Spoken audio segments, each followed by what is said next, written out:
म्हणजे माहिती ते बोलायचं असं नव्हतं. सभा असली का सभापती माग माणसं गोळा करायला. त्यामुळे आजच या ठिकाणी मी पहिल्यांदा बोलतोय आणि कुणी सांगावं कधी भाषण केलंय का.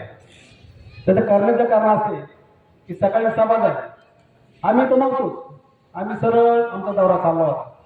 पण मला आमचे ते शरदराव बेडकासारखे उड्या मारतात ना इकडं तिकडं ते म्हणले सभापती लाभार्थी तर बँकेचा लाभार्थी कारखान्याचा लाभार्थी त्यांनी असं केलं तसं केलं. अरे शरदराव, तुझ्यासारख्या बेडकाच्या उड्या मी कधी मारल्याच नाही आणि कुठला लाभ घेतला नाही. 30 वर्ष राजकारणामध्ये एकही रुपया कुठल्याही उमेदवार मी कधी घेतला नाही. कोणी सक्सेस करून द्यावा. ते मला शहर बँकेचा लाभार्थी माझ्या मुलाच्या नावावर त्याला 13 लाख रुपये कर्ज आहे तिथे. तू भरून टाक ना, तू शिंदे माझी भाऊकीचे ना, काय अडचण त्याला. कारखान्याला तुम्ही चेअरमन आहे, माझ्या नावावर एकही वाहतुकीचं टेंडर नाही. लाभार्थी म्हणजे काय. अरे तुमचं खिशात पैसे भरलं म्हणजे तुम्ही चालू झालं भाषण करायला. आता शास्त्र गंगेने सांगितल्याप्रमाणे खरं आहे परिस्थिती.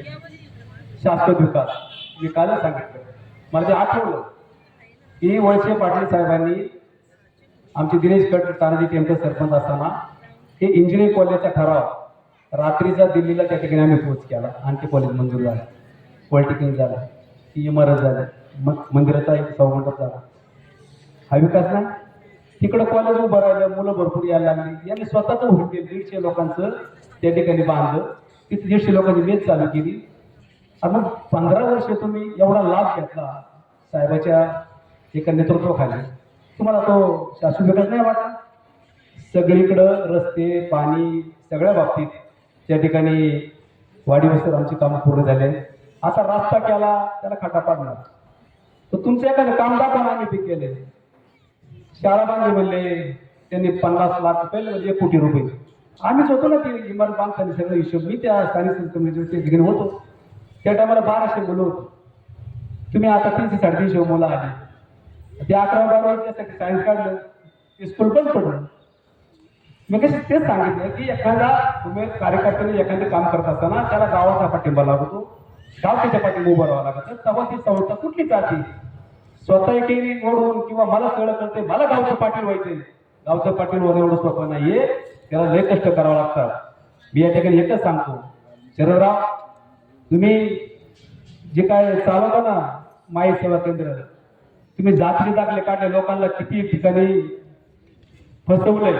एखाद्या जातीच्या दाखल्याच्या बाबाने 35-35 हजार रुपये घेतले आणि त्याला खरा पुरावा तुम्हाला लागत असलं तर आमचे आताचे कमले सकाराम शिंदे विद्यमान मागचे सरपंच यांच्याकडून 13,000 रुपये रोख घेतले, तेव्हा तो दाखला काढून गेला. आणि तू आमचा लाभ सांगतो की आम्ही लाभार्थी सांगतो का. 30 वर्ष समाजकारणाचे पालक काम केलं. आणि काका तुम्हाला आज सांगतो, मागच्या इलेक्शनला अरुणाताईला आम्ही 5 मतांनी प्लस केलं. आणि आमचे मग मी असेल, संतोष असेल, सुषमाताई असेल किंवा आता निलेश असेल इथं निवडून येणारचे. पण काका तुम्हाला आमचं गाव प्लस केल्याशिवाय आम्ही राहणार नाही. नाहीतर आम्ही आमचा निर्णय घेऊ. समाजात जर आम्हाला लोकांनी फसवलं तर आम्ही आमचा निर्णय घेऊ काय काय राजकारणात. मी आज सांगतो, या ठिकाणी जास्त वेळ बोलत नाही. आपल्या इथं 7 तारखेला दोन्ही हे आपले चांगले उमेदवार आहे. काकाच्या बाबतीत काय सांगायचं तुम्हाला, 2 तास ज्याची दत्ताची पूजा चालती ते काका. एक आदर्श काकाचं काम या ठिकाणी आपण सातत्याने त्या ठिकाणी पाहिले. आमचा निलेश सुद्धा एक तरुण उमेदवार नामदार समिती या ठिकाणी दिला. हे दोन्ही उमेदवाराला 7 तारखेला घड्याळसमोरचा बटन दाबून त्यांना भरपूर मतं निवडून द्यावा आणि विजय आपला पक्का झाला असं या ठिकाणी जाहीर करतो. थांबतो.